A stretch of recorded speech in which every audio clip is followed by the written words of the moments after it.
इन्हें लोकतंत्र की चिंता नहीं है सर, इन्हें सिर्फ एक परिवार की चिंता है, इन्हें इन बच्चों की चिंता नहीं है, इन्हें सिर्फ एक परिवार की चिंता है।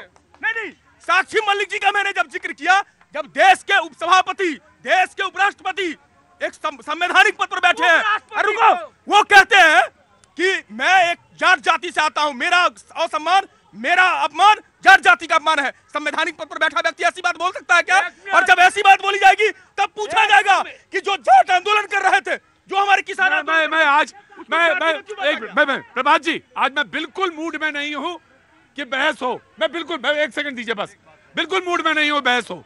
मैं आपसे ये पूछना चाहता हूं, तो क्या संवैधानिक पद पे बैठा हुए व्यक्ति को अपमानित किया जा सकता है? नहीं, अभी ने कहा ना कि क्या ये कह सकता है, तो क्या ये कहा जा सकता है? नहीं, मैं बस पूछ रहा हूँ। नहीं, उपराष्ट्रपति जी का कोड है, वो कह रहे हैं कि मेरा पूरी जात जाति का अपमान। क्या मतलब होता है? तो मैं आपसे पूछ रहा हूँ, भारतीय जनता पार्टी पूरे देश में फैला रही है। ये समाज का दर्द है, जो कि उनको तो अपने पिता के तुल्य।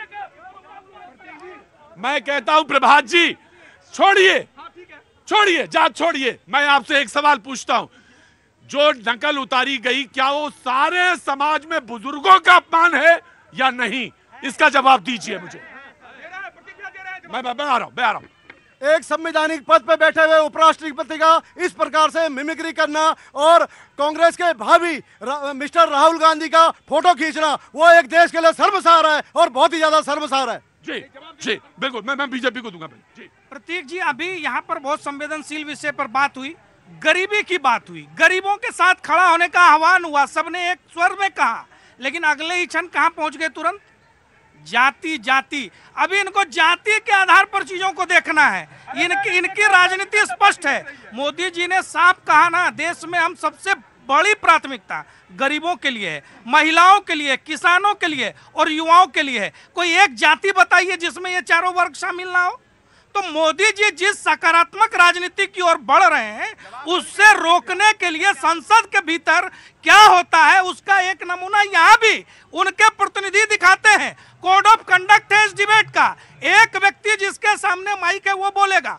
प्रतीक जी को माइक हटाने का अधिकार है, लेकिन दूसरा अगर डिस्टर्ब करता है तो प्रतीक जी भी उसको कई बार प्रतीकात्मक सजा देते हैं। वैसे ही संसद के भीतर नियम, कानून, संविधान लागू है। अराजकता से लोकतंत्र नहीं चलेगा जी। सबको बाहर निकाल देना भाई, सबको कैसे बाहर निकाल? सबको बाहर कर दे। यही तो तानाशाही के खिलाफ हम आवाज उठा रहे हैं। सबको निकाल दे बाहर। ये विपक्ष चाहिए नहीं इनको, डर लगता है इनको। जब मैंने उस दिन बोला था ना, तानाशाह डरपोक होता है, यही कारण था बोलने का। देश को विपक्ष नहीं चाहिए, इसीलिए 44 सीट पे आप अटक गए हैं। देश को विपक्ष नहीं चाहिए आप जैसा, इसीलिए आप 44 सीट पे अटक गए। हमें वोट दे रहा है ना, वो पूरी जनता तुम्हारे हिसाब से मूर्ख है।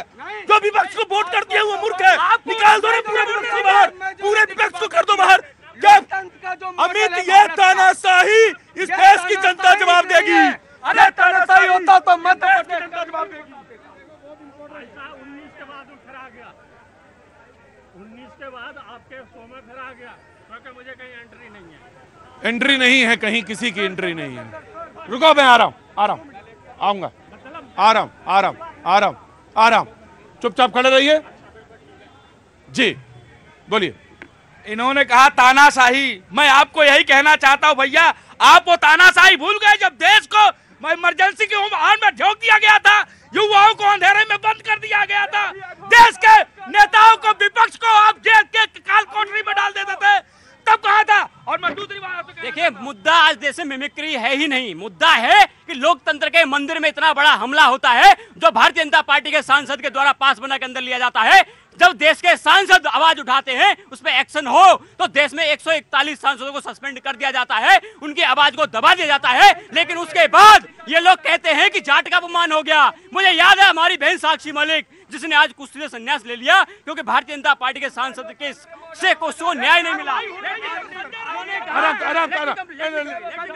उन्होंने कहा किसानों का अपमान हो गया। जब दिल्ली की सरहद पर 700 किसानों ने जिन्होंने अपनी जान गंवा दी, जब भारतीय जनता पार्टी का एक आदमी नहीं बोला। ये राजतंत्र वाले लोकतंत्र की बात करते हैं। तब लोकतंत्र कहाँ गया था? जब इमरजेंसी में आपने सारे विपक्ष को जेल में डाल दिया था, तब लोकतंत्र कब गया था?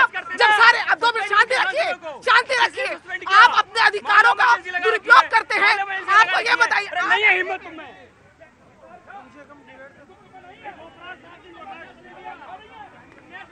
मैं किसी पार्टी विशेष की बात नहीं करूंगा। आज अभी एट प्रेजेंट लोकतंत्र का अस्तित्व खतरे में है। सबसे बड़ी बात है लोकतंत्र के ऊपर प्रहार किया जा रहा है।